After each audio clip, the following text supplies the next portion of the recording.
La historia humana está muy tejida por grandes historias de grandes hombres. Sin embargo, a medida que el tiempo pasa, nos hemos empezado a encontrar que habitualmente detrás de una gran historia, de un gran hombre, ha habido grandes mujeres que nunca fueron nombradas, cuyo trabajo nunca fue reconocido.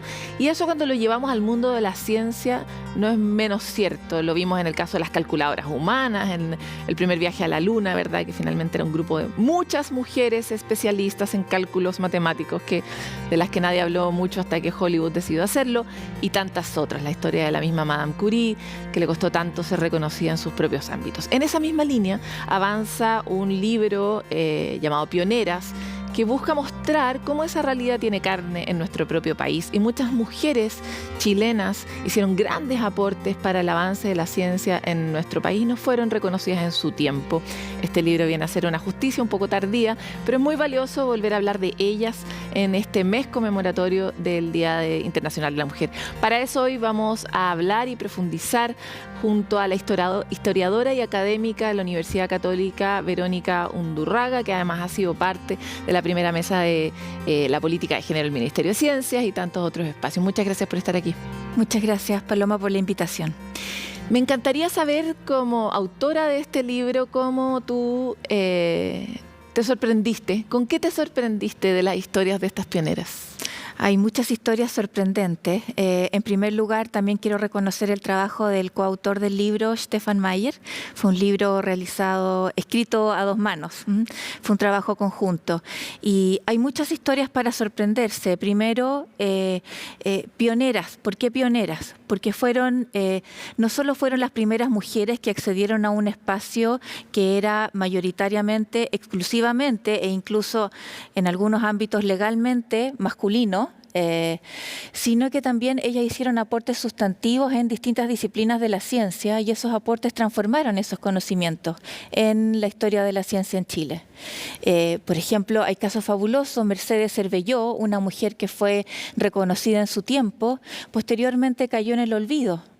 Cayó en el olvido, ni siquiera nosotros pudimos encontrar un retrato o una fotografía de Mercedes. Y Mercedes escribió manuales, por ejemplo, de ortología, manuales de meteorología, manuales de historia. Se preocupó de fundar escuelas, liceos femeninos, donde las mujeres accedieran al conocimiento científico. Y se hundió en el olvido. Muchas otras mujeres importantes, como Adelina Gutiérrez, la primera doctora en astronomía en Chile, ayudó a fundar la primera licenciatura en astronomía también en Chile. Ella es un poquito más conocida. El caso de Ernestina Pérez también, la segunda médico de Chile, se recibió el título de médico solo una semana después de Eloísa Díaz. Y el trabajo que Ernestina Pérez realizó fue fundamental para el combate de la tuberculosis, por ejemplo, en Chile, del alcoholismo, y también su figura pasó como a segundo plano en orden de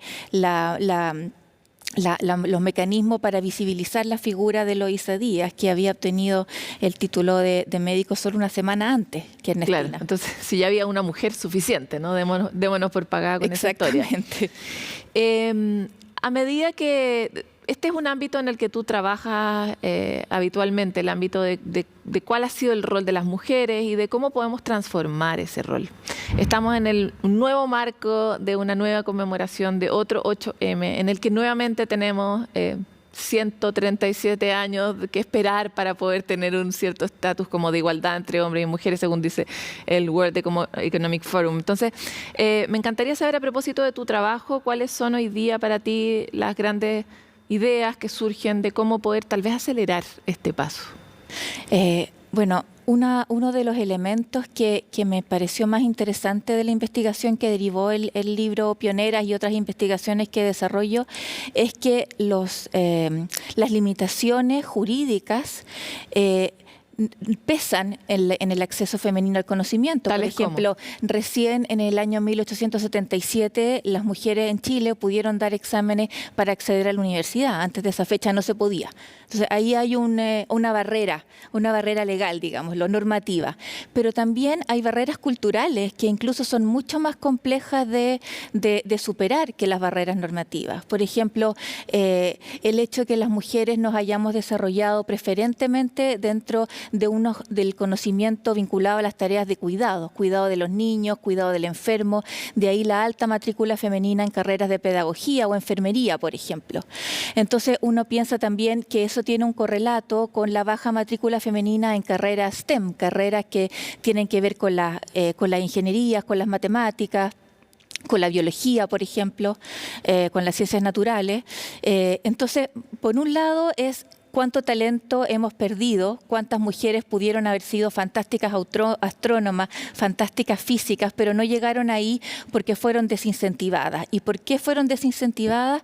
Por ejemplo, hay un estudio muy interesante que fue financiado por CONICYT anterior, por la actual ANID, del Ministerio de Ciencia, que logró documentar que en Chile, en la actualidad, esto se publicó en 2016, los profesores de matemáticas dedicaban más tiempo en sus clases de matemáticas a los alumnos, a los niños, que a las niñas.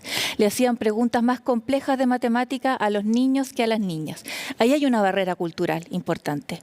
¿Lo hacían a propósito? Probablemente no. Son sesgos de género que están imbricados, están enquistados en nuestra formación inicial, en nuestra cultura. Y por otro lado, ¿cuántos talentos masculinos también? Porque ahí está la otra cara de la moneda. ¿Cuántos talentos masculinos hemos perdido con estas barreras culturales que inhiben el acceso de los hombres a estas tareas tradicionalmente femeninas ligadas al cuidado? ¿Cuántos excelentes profesores hemos perdido y que no se matriculan en pedagogía?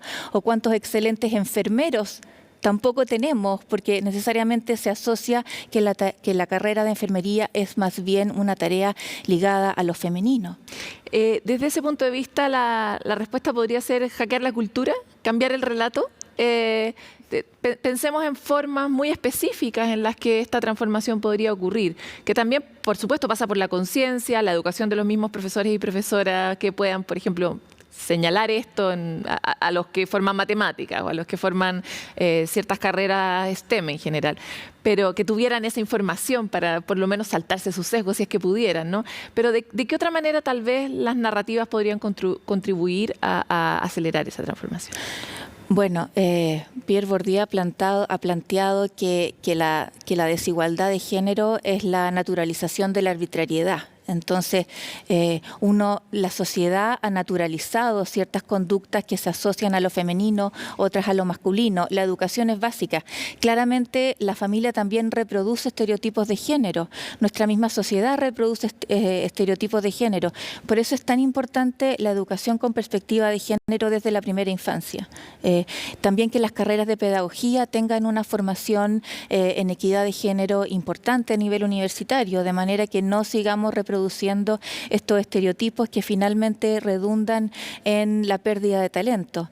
Obviamente que el acceso femenino a los espacios de poder, a los espacios de autoridad, por ejemplo a través de la ley de cuotas, son importantes. ¿Por qué? No como un fin en sí mismo, no solamente por decir ya, check, tenemos un aumento de tantos puntos en términos de participación femenina en tomas de decisiones de importancia, sino porque esas mujeres esperamos que al llegar a esos puestos de poder y de autoridad tiendan a generar políticas de género que favorezcan el acceso de las mujeres a espacios que antes les estaba vedado. ¿Qué es lo que hicieron estas mismas pioneras, intuitivamente, no? Absolutamente. Muchas de ellas, algunas de ellas fueron autodidactas. Y justamente las mujeres que se formaron a sí mismas, como Rosario Orrego o la misma Mercedes Cervelló, ellas se preocuparon de formar a las demás, justamente porque ellas no tuvieron esa oportunidad. Y Rosario Orrego fundó una revista, la revista Valparaíso, que se preocupó de difundir, de socializar el conocimiento científico, llamando a otras mujeres a que publicaran artículos en estas revistas. Ahí es muy interesante porque es un impulso bastante intuitivo que tenemos en general las mujeres cuando llegamos a un cierto espacio de visibilidad, como debiera yo compartir esto que es tan difícil lograr, ¿no? ¿Cómo ves tú que han avanzado o no los movimientos de colaboración entre las mujeres para que este tipo de posibilidades se amplíen?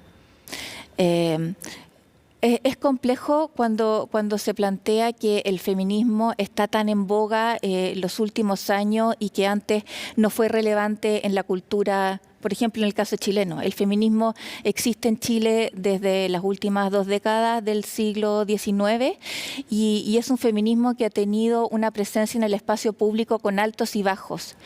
Nosotros creemos básicamente que el feminismo tuvo un impacto importante en la sociedad a partir del año 2019, las movilizaciones feministas de las universidades, por ejemplo, pero antes fue muy importante.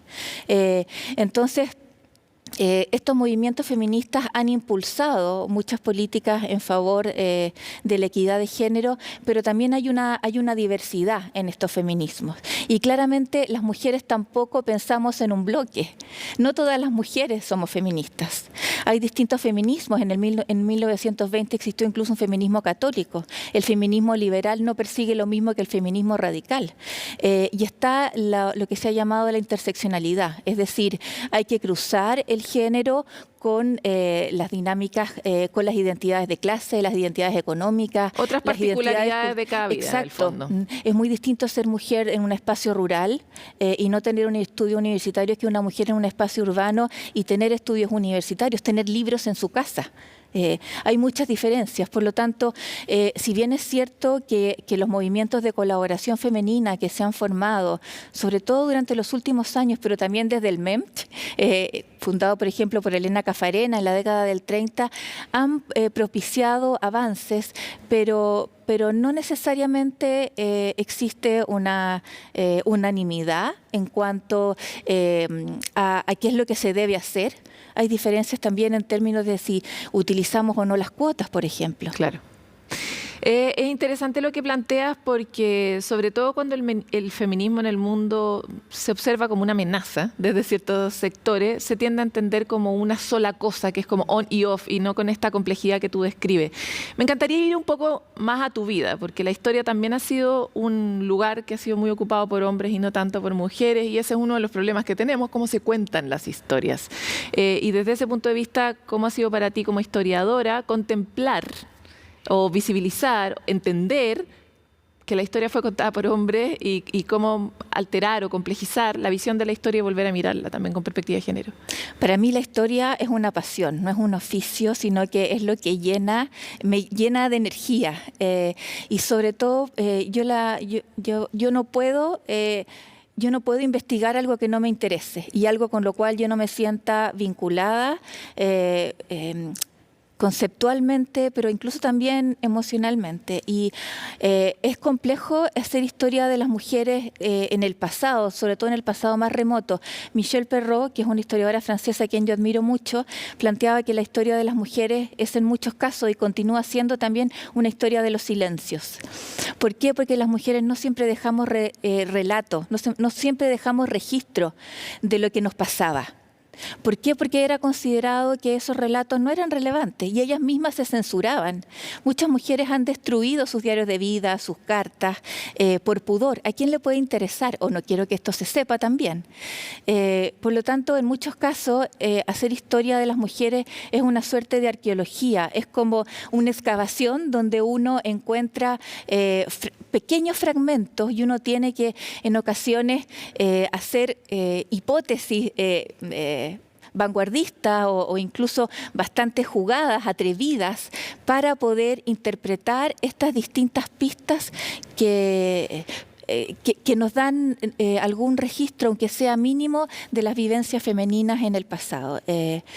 No siempre los historiadores se han preocupado de relevar las trayectorias femeninas, pero hay algunos que sí lo han hecho. Y en ese caso hay varios historiadores de las familias que partieron estudiando la historia de las mujeres, pero la historia de género ha sido fundamental. Es decir, la historia de género no es solo entender la historia de las mujeres, sino que es entender las interacciones entre mujeres y hombres en el pasado y la construcción de las identidades, que es siempre compleja, cambiante. Muy lindo. Muchas gracias por estar con nosotros. Hemos querido hacer un programa que avance otro poco respecto de las a veces escasas, a veces pobres. El 8 de menos queda corto, ¿no? Como que no alcanzamos a hablar de lo que hay que hablar o de hablar todo lo que se tiene que hablar para poder darle una mayor velocidad a esta agenda. Muchas gracias por estar aquí. Muchas gracias, Paloma.